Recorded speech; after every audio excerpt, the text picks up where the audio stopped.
Well, this makes it clear, doesn't it? The entire inheritance goes to your brother. The will is genuine, so stop your doubting. What? Is it really okay for us to take all this money? My husband, looking down on me, and the elated sister-in-law.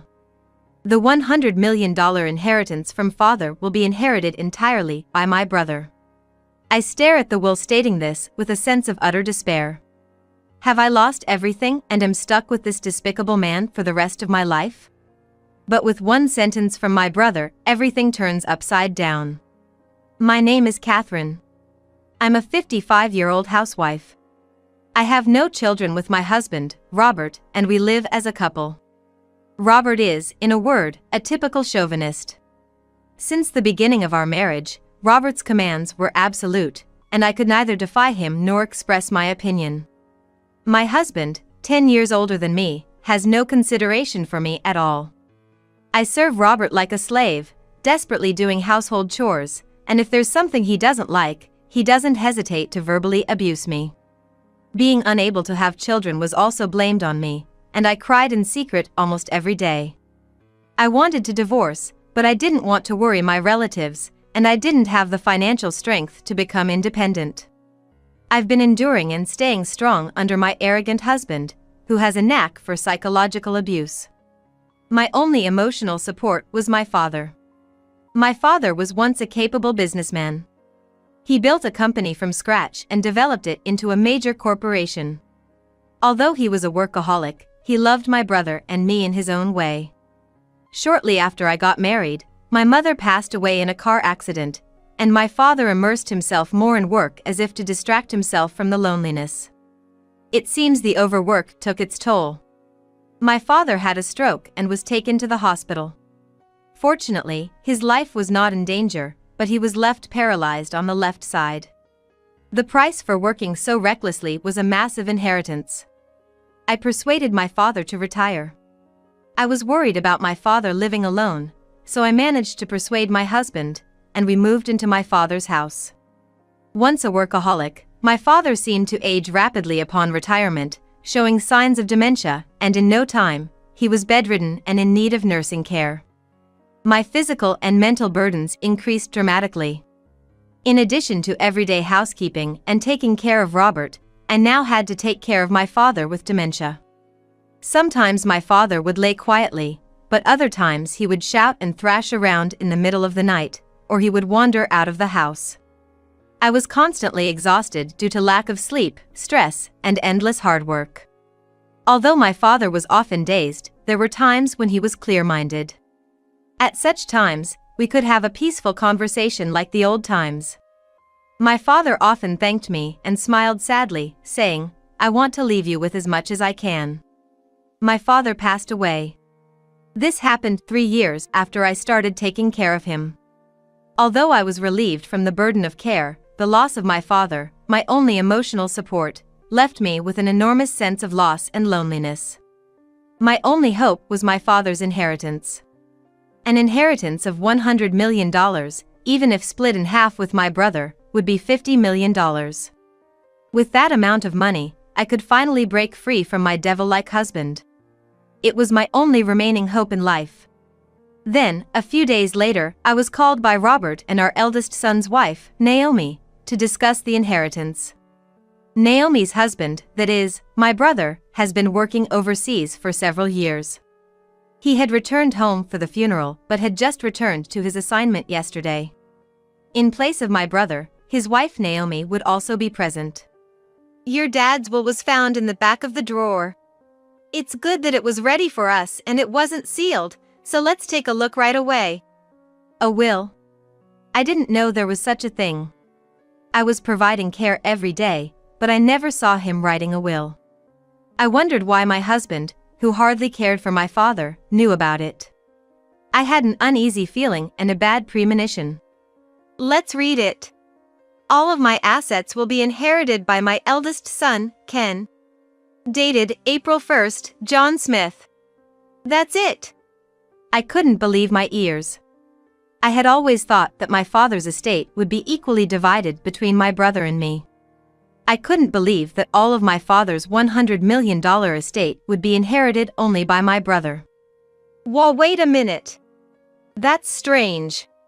Why would that be? My husband handed me the will and told me to see for myself as I panicked. Indeed, it was written on the will, along with my father's signature. I immediately suspected that the will was forged. My father had a good relationship with both my brother and me, and he wasn't the type to favor only one of us. But would my kind and straightforward brother really hoard the inheritance all to himself? As I was deep in thought, my brother's wife burst into laughter. Wow! We get to keep all of his money? That feels kind of wrong. But if that's his wish, we have to respect it, right? I absolutely couldn't accept this.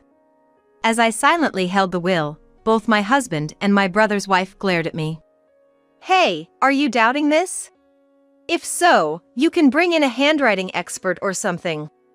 Just because it's inconvenient for you doesn't mean you can go doubting it. You really have a bad attitude. I'll do that, I murmured, deciding to get the will appraised. However, contrary to my expectations, the results were that it was unquestionably written by the testator himself.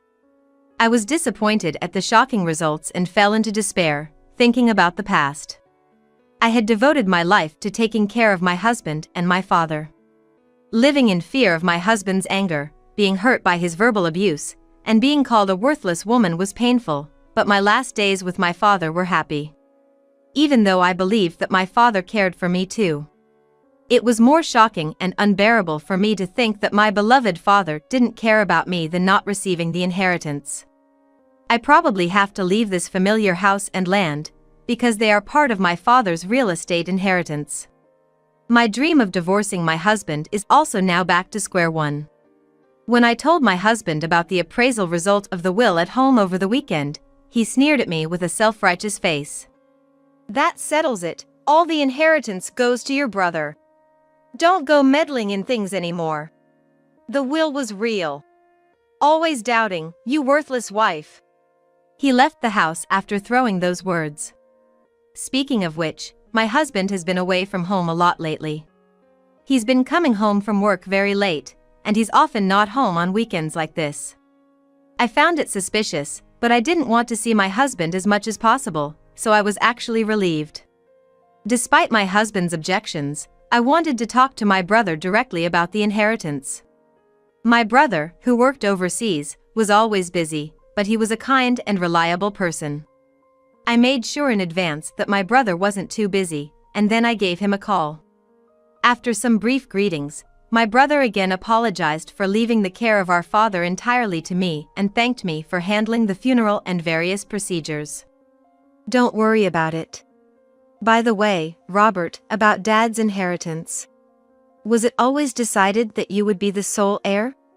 I tried to ask casually. It was unbearable to think that maybe I wasn't loved by my father, but I wanted to talk about it properly. Huh? What do you mean? All of the inheritance goes to me? My brother sounded surprised. I thought Naomi had told him, but it seems he was hearing about it for the first time. But the will was genuine, so the result wouldn't change. I told my brother about what happened. I see. The handwriting on the will is Dad's, and that was all it said, huh? Understood, I'll need some time to think. I'll get back to you. I'll tell Naomi not to proceed with anything until she hears from me. My brother said, ending the call.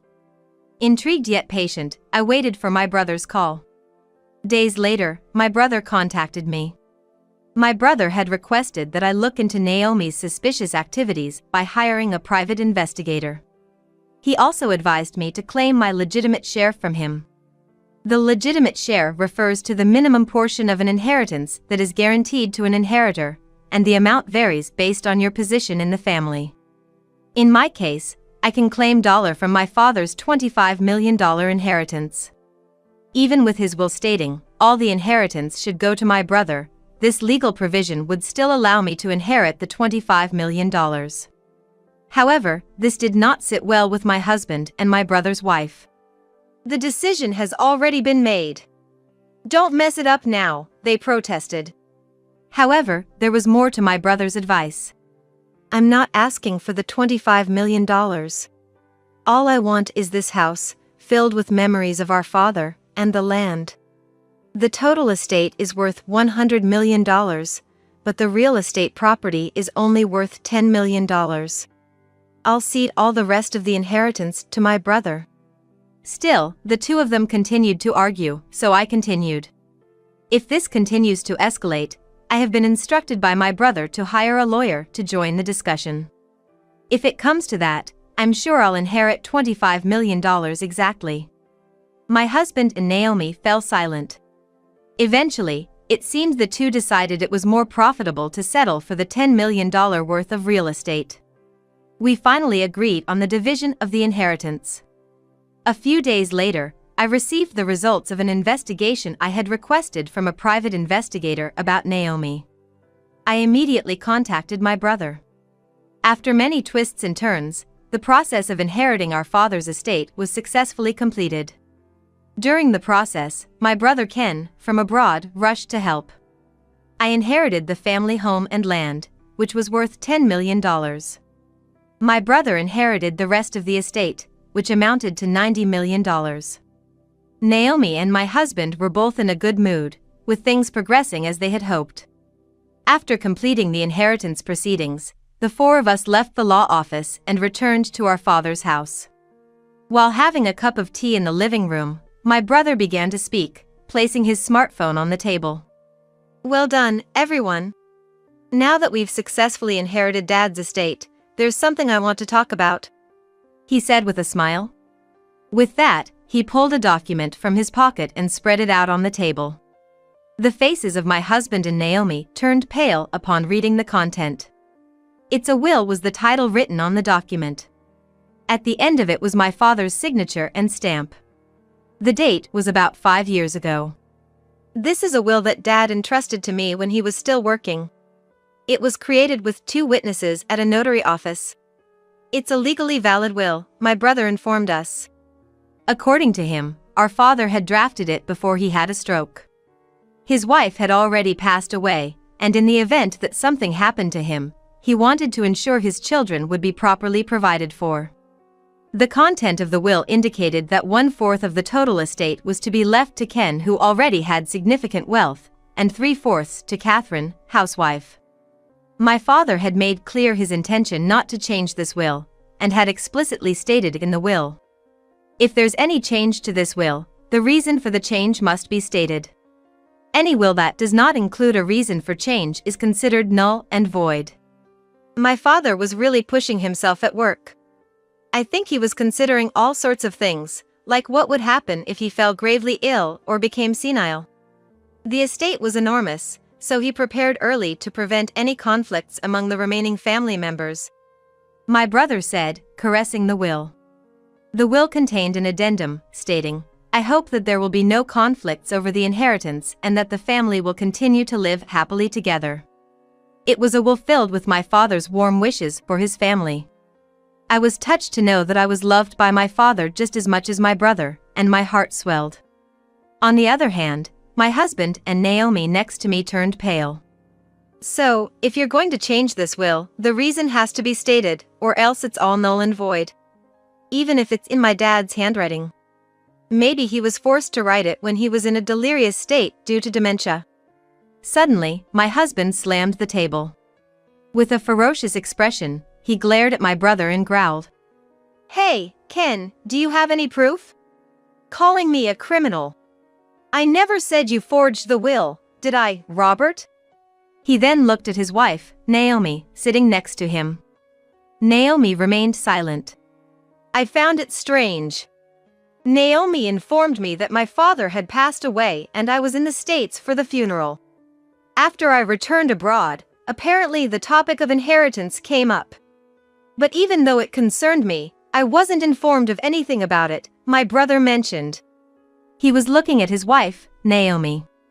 Naomi still said nothing. "Quit your yapping. The inheritance is all settled, the $90 million is ours. It doesn't matter what you say now. What do you mean by ours? The one who inherited is me, my brother countered calmly. Shut up, my husband shouted back. The conversation was getting nowhere. I'm not sure what you mean, but the $90 million I inherited are just worthless paper, my brother said calmly. What? My husband retorted, surprised. My brother explained patiently. Our father's estate was worth $100 million. All of the assets, apart from real estate, were stocks in our father's own company. Back when my father was running the company, everything was smooth sailing and the stocks were soaring. But after he stepped down, the company continued to run in the red, and it seemed to be on the verge of bankruptcy in the 3 years before he passed away. The stocks that once had a value exceeding $90 million was now virtually worthless pieces of paper. But that can't be possible, can it? It's the truth. I inherited knowing that. I plan on restructuring my father's company, and since it had nothing to do with you, I didn't bother telling you. My husband seems rattled and mumbles to himself. He can't seem to come to terms with reality. It was then that Naomi spoke up for the first time. Hang on, just wait a minute. What do you mean by that? So you're saying I unknowingly inherited trash, while Catherine alone inherited $10 million? That's not fair. That's unfair. Beside the screaming Naomi, my brother sighed. Naomi. I inherited my father's estate. You weren't disadvantaged in any way. Is there any reason for you to be this angry? But, I thought we were going to get all of that $100 million. I planned for so many things. Robert, my husband, glared sharply at the flustered Naomi. So you conspired with Robert, thinking you were going to get all of my father's money. And while you were at it, you were having an affair, weren't you? Naomi and her husband fell silent as if frozen in place. Why? Naomi muttered in a raspy voice. Glancing at her, my brother continued. After our phone call, my brother started to suspect Naomi. Why didn't she talk to me about the inheritance? Why had her interactions with me been so curt lately, and why had she started ignoring my calls? I had my suspicions, and after seeing her post on social media, I was certain she was having an affair. Pretty soon, I'm going to come into a lot of money. I'll be living the life of a celebrity. I've been talking it over with my babe about how to spend it. He told me we're going to have so much fun once the money comes in. I'm so happy. I don't remember having that conversation with you, Naomi. I wonder who this babe of yours might be. No. You've got it all wrong. This isn't. Ignoring his flustered wife, my brother pulled out a large envelope. He took out several photos from the envelope and lined them up next to the will. They were pictures of Naomi and Robert going into a hotel with their arms entwined. The close relationship between the two was clear. I've been abroad, you know. I hired a private detective to investigate because I was curious about your babe. Presented with undeniable evidence, Naomi started to shake. Looking at Naomi's affair partner, my husband, I saw that he was boiling red with anger, a stark contrast to the pale Naomi.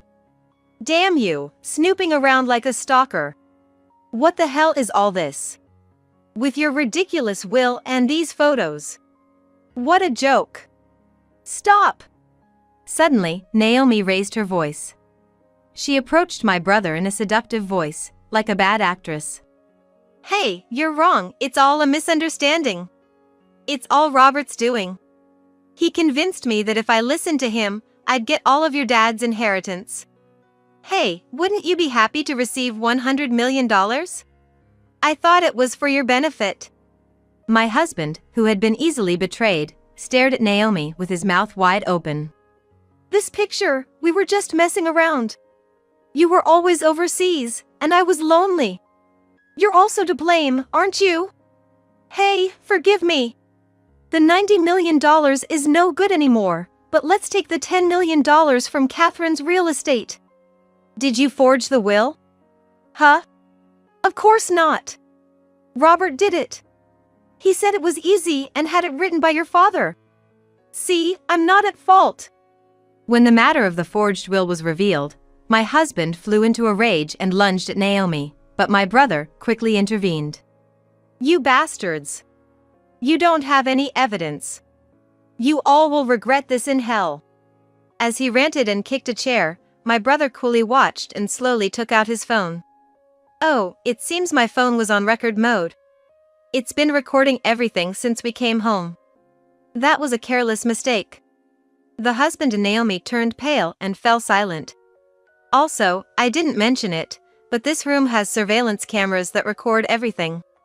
I installed them because of Dad's severe dementia, just in case something happened to him." What a coincidence. In the silent living room, only my brother kept talking. "Falsifying a will is a crime. Your earlier outburst at us could be considered a threat, punishable by law. There's a police station nearby, and they would be here quickly if we report it. But then again, since the inheritance issue has been settled and if you swear not to touch Catherine's stuff in the future, maybe there's no need to report. What do you think?" As he said this, my brother started operating his phone. I might as well send this voice recording to my computer overseas. Having been silently observing the exchange until now, I pulled out a document from my bag and thrust it at my husband. "Robert, I want a divorce." Whoa, hold on, reconsider this. "I'm sorry. We've been together for years, haven't we? Who do you think has been providing for you all this time? I've had enough. Stop with the excuses and just agree to the divorce. If not, I'm calling the police." I clenched my smartphone with a look of grim determination. Robert drooped his shoulders and nodded. "Naomi, our relationship is over. Once I received the money, you were planning to take it and be with Ken, weren't you? I heard the records of your exchanges with Ken from a private investigator." Naomi hung her head, covering her face with her hands. "Afterwards, both my brother and I got divorced. Following the divorce, Robert left the house. The inheritance that he thought he'd acquired was not only worthless, but Naomi also spilled the beans about the forgery of the will. Everything that happened in the living room was also fully recorded. Robert must have been livid, but there was nothing he could do about it. The surveillance camera in the living room was originally installed for my father's care, but it also served the purpose of collecting evidence of Robert's emotional abuse. Even if I acquired my father's inheritance, I was planning to submit it as evidence in a divorce trial if Robert refused to divorce. When I told my brother about this, he suggested we use that camera as well. After the divorce, Robert lost his job due to rumors of his affair spreading in the workplace. It seems his colleagues had spotted him going in and out of hotels with a woman who was not his wife. Robert's parents had already passed away, and with the loss of his job and home, he disappeared. I had been requesting a share of his assets, but I didn't want to be involved with Robert anymore, especially after having inherited some wealth. Naomi, the woman Robert cheated with, also lost everything just like him. She had been insisting, "I don't want to break up. Don't leave me," during the divorce proceedings with my brother Ken, but the divorce was finalized when solid evidence was presented at the mediation. Naomi had been splurging money while Robert was not around, and she was billed for all of it, leaving her penniless. Since she had not been working from the start, and like Robert, didn't have a home to return to, she's now scraping by in a dilapidated public housing project, living off welfare. My brother Ken is still working overseas, but he has put up the house where he lived with Naomi for sale, and he will be moving in with me in the house that our father left us. I've always lived frugally, but my life has become stable since my brother started contributing to the living expenses. The value of the land my father left me has been increasing year by year, and now it's easily worth over $100 million. I've been freed from caring for my dad and from the emotional abuse from my husband, and now I'm living a relaxed life. With time to myself and now living alone in a large house, I started to think about how I could utilize it. Around that time, I saw a TV program about foreign exchange students doing homestays, and I thought, that's it. I decided to start a room rental service in my spare rooms. I'm offering rooms at a low cost to college students and exchange students, and now I live a lively life with them. We all eat meals together, play games, and help each other with assignments. We live together happily, almost like a family. On other days when I have some free time, I also do activities like reading storybooks at the local public library. I don't have any children of my own, and my husband and I had grown apart. After losing my beloved father, I was always worried about how lonely I would be, but now my days are unbelievably lively and vibrant. Even at my age, it's so rewarding to connect with young people and make even a small contribution to society. There have been many things in my life that were so hard, I wanted to run away. But now, I'm loosely connected with my brother, my roommates, and people in my community, and I'm living fulfilling days. Every day, I savor the modest happiness I've finally achieved.